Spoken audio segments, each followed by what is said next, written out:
Hello everyone, welcome to this video where I'm gonna be looking at the hammers in Dark Souls 2, taking a look at their stats and comparing their strength and weaknesses, then finally coming to a conclusion as to which ones are worth using for you. Alright, let's get right into it. So, coming in at number 12 is the Handmaiden's Ladle. At 50 strength and 50 dex, this weapon is doing a Thanos snapping 90 points of damage. You acquire it in Things Betwixt after killing 3 ogres and then talking to the youngest of the Firekeepers. And yeah, pretty much this thing is just a meme kind of weapon. It does increase your stats a tiny bit. It gives you 2 more points of health, increases your vitality by 1, decreases your dexterity by 1, and increases your adaptability by 2. The best way to play with this weapon is probably to infuse it with raw, but you probably shouldn't play with it whatsoever. Anyways, let's move on to the next one. So, coming in at number 11 is the Mace of the Insolent. You know, I have to say that at this point I was already struggling a little bit with separating the 4 next weapons that you're about to see. I guess I just decided to put the Mace of the Insolent here, but it could have been pretty much any of the other ones. One thing about these 4 next weapons is that they have something kind of unique about them that not a lot of the other hammers have. However, it's not really enough to earn them a higher spot on the list because it's not really useful what they do for the most part. So, the Mace of the Insolent, you get this in the Undead Crypt, and this weapon acts kind of like a chime. You can cast spells that you can cast with a chime. Getting 2 of these things, you can Resonant Weapon, both of them, or Sunlight Blade, both of them. Overall, you know, I don't find them too useful. They don't weigh too much, the stats are not too high to wield them, so that's something, but I would recommend you just use a better weapon for actual combat and then maybe just have a staff or something in your left hand to cast your spells. Coming up next on the list, I have the Black Dragon War Pick. You get this in the Dragon Shrine by killing the enemies that wield this weapon. It has a very low chance of dropping those, so you may have to farm it for a while. This thing is very similar to the next weapon on this list, and it does comparable damage, but it has a little bit more weight, so I decided to put it lower on the list because of that reason. Infusing it with raw can be really good if you are a character that does physical damage. And one funny thing about this hammer, along with the Aldia hammer, is that they actually do thrust damage for some odd reason. So, you know, usually hammers tend to be good against enemies that wear armor. However, this one is good against enemies that are weak to thrust. Let's move on to the next one. So the next weapon is the Aldia hammer. It's pretty much just a smaller version of the Black Dragon War Pick. You get this in Aldia's Keep, again by the enemies that wield it. It's the ones that come out of the wall.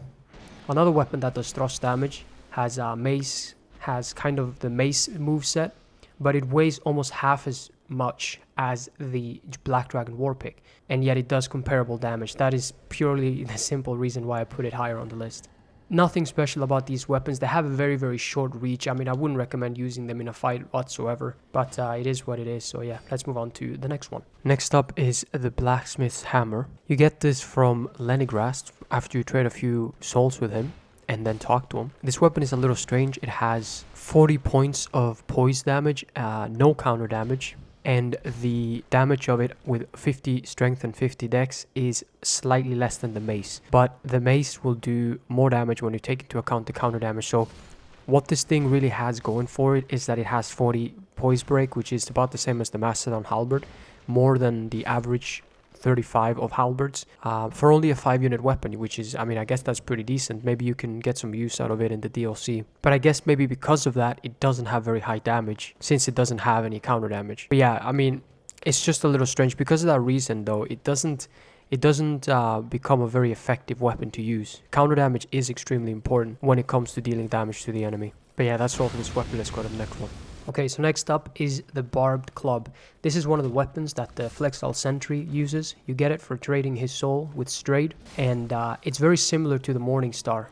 It weighs 1 unit more, it has 5 less poise, and it has about the same amount of bleed as the Morning Star. However, it does upgrade with Petrified Dragon Bone, so that is the main reason that I put it lower than the Morning Star, because the Morning Star you can acquire sooner, it has more poise break, it weighs less, and it doesn't require Dragon Bone to upgrade it, which is a very rare upgrade material. Bleed in general tends to be quite underwhelming. You want to use bleed on weapons that just have it as a bonus, kind of like the Ice Rapier or the Ivory King Ultra Greatsword, because weapons that tend to have bleed are usually pretty weak in the physical damage department, and you tend to find weapons that do the job better. That is not the case for all weapons with bleed though, but it tends to be the case. Anyways, let's move on to the next weapon. Alright, next up on the list is the club. This weapon can be acquired from Melintia when you meet her in the Forest of Fallen Giants, or later on when she moves to Majula. It only weighs 3 units, it has very low base damage but very high scaling, so later on in the game you're going to be doing a little bit more damage. The reason that I put this one on the list is because there are weapons ahead that just do a better job. The problem with an early game weapon that has high scaling but low starting damage is that you're going to have to get your strength or dex, whatever the weapon scales with, to a very high point before the weapon starts doing a lot of damage. Early on in the game, it tends to be the case that weapons with a high base damage are better than weapons with a high scaling. You want to save the weapons with a high scaling to the later points of the game. However, with this thing, even at those points in the game, there are weapons in its class that act very similar to it, yet they do more damage, even though this thing has an S scaling. The club with a 50-50 strength and dex build is doing 415 damage, which is still less than the mace at this point and only a few extra points higher than the Morningstar. However, in the beginning of the game, before the club has an S scaling, before you have high strength and dex, the Morningstar will be superior to the club, just as an example. We're done with this weapon, let's go to the next one. Okay, so next up is the Morningstar. This thing can be acquired in Majula just after exiting Things Betwixt off a cliff. I do recommend that you get this weapon because the stats to wield are not that great, and you can definitely get some great use out of it if you use it against enemies that are heavily armored early on in the beginning. Any character can get this weapon and use it. So for example, if you start off with the warrior that has a broken straight sword, you can still use this weapon and it's going to be more effective. It can at least carry you until you get the mace, for example. Okay, so next up is the reinforced club. This weapon has the highest damage in its class. You get it from Gilligan. You can buy it from him. However, I only put it at number 4 because it has very low durability at only 20. The moveset of it is that of the mace. 25 poise break, 120 counter damage, and it gets an A in scaling. My attack rating with this weapon at 50 strength, 50 dex is 454.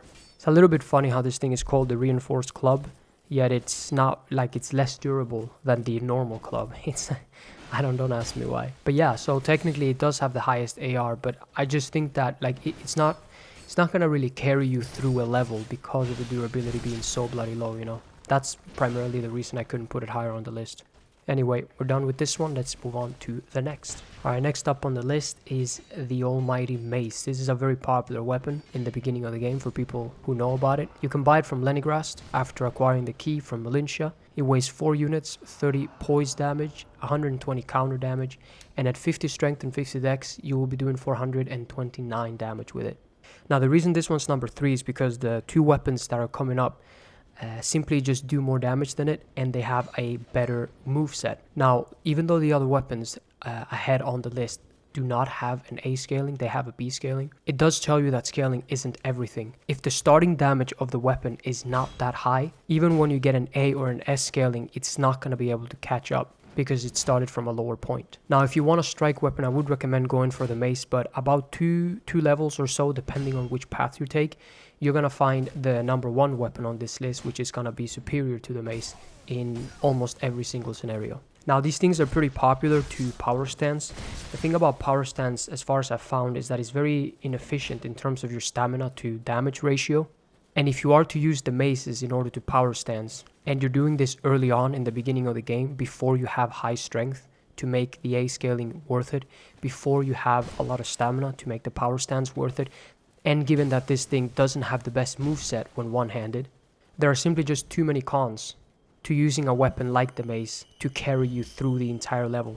I would say the better way to use strike weapons would be one-on-one fights against bosses or heavy armored enemy, and then as your bread and butter, you should probably use a weapon with a better moveset and a better reach. Simply save this for the boss fights. Anyways, I'll talk a little bit more about the mace when I compare it to the number 1 on this list, but first let's see what number 2 is. Okay, so coming in at number 2, we have the Homunculus Mace. This thing is gotten in Drangley Castle by talking to Chancellor Welliger. Now, the only reason that I have this one above the mace is because it has a better moveset and it does more damage. So you should technically trade it out once you get this one, but since you can only get the Homunculus Mace at such a late point in the game, there's nothing wrong with using the mace at least up until that point, if maces is the type of weapon you like to wield. It does weigh 6 units, so 2 units more than the mace, 120 counter damage, it has less poise break than the mace, and it does 440 points of damage, so a little bit more than the mace.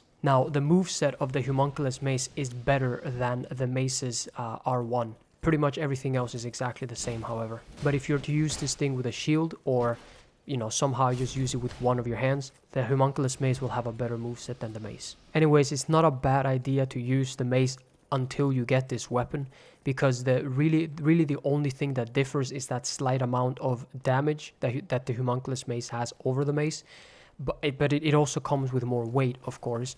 However, the real benefit of the mace is that you can get them really early. But anyways, in my opinion, neither of these weapons hold a candle to the number 1 weapon on this list. And so, the number 1 weapon on the list is the Craftsman's Hammer. Now, the reason I decided to put this thing as number 1 is because you can get it very early in the game. Not quite as early as the mace, but about 2 levels after the mace, depending on what path you take. Now, at 50 strength and 50 dex, the Craftsman's Hammer is doing 420 damage, the mace is doing 429 damage, so slightly more. But here's the thing, the Craftsman's Hammer has 130 counter damage to the mace's 120, which means that when you're fighting bosses and enemies, the majority of your hits should be counterattacks. The Craftsman's Hammer is going to do more damage than the mace on a counterattack. I also look at it in this way, right? I would never recommend that you use these weapons unless you're in a one-on-one fight, primarily against a boss that is weak to strike. If you are to have an easy time in Dark Souls 2, I'd say your primary weapon should be something with a little bit more reach and a better moveset than the hammer class weapons have. So what you could do is have this weapon as a secondary weapon and only pull it out when you're fighting enemies that tend to have a lot of armor, or bosses that tend to have a lot of armor. The Craftsman's Hammer starts off at 166 base damage without the scaling. So let's say you were to upgrade the mace to +2 or +3, the Craftsman's Hammer is still going to be doing more damage than the mace at no upgrade. You need to get around the 40s, I believe, before the mace actually catches up to the Craftsman's Hammer in terms of its damage. However, if you happen to land a counterattack, the Craftsman's Hammer will be doing more damage than the mace. Now, running down the stats of these 2 weapons, the Craftsman's Hammer has a better moveset. The moveset is identical except the one-handed R1s, which are better. It's kind of like an axe for the Craftsman's Hammer. The maces are too short and difficult to hit. The Craftsman's Hammer has more counter damage, it has more durability, and it weighs 1 unit less. So here's kind of the summary, right? Although the mace is excellent, there is no point in, let's say you go from 20 to 50 strength, there will be no point where the mace will do more damage than the Craftsman's Hammer because of the counter damage. On top of that, the stats that I just read you before, the durability, the weight, and the moveset all are all in favor of the Craftsman's Hammer. Now, the only drawback of this thing is that it takes 20 strength, but you can offset that by two-handed, and that it upgrades with Twinkling Titanite. But like I mentioned before, I don't recommend you use these weapons as your primary weapons because there are a lot of ganks in Dark Souls 2, and the hammers are not really made to fight multiple enemies at once. So what you should do is only use them against very armored enemies, ideally in a one-on-one fight. But the Craftsman's Hammer, even mid to late game, can do a ridiculous amount of damage unupgraded if you two-hand it. Okay, so that's it for the hammer class of weapons. You know, overall, this class performs quite similarly across the board. They tend to have quite similar moveset, reach, and therefore playstyle. And because of that, you kind of have to use the damage that the weapon does and how early you can acquire them and things like that to differentiate between them. Which, you know, unfortunately kind of makes it so that you don't have that much variety when it comes to the hammer classes. There are only about 4 or 5 of them that are sort of worth taking a look at, if you will. And they will be superior to the others in almost every scenario. But yeah, that's all for this video. Thank you very much for watching if you made it this far, and I'll see you next time. Goodbye.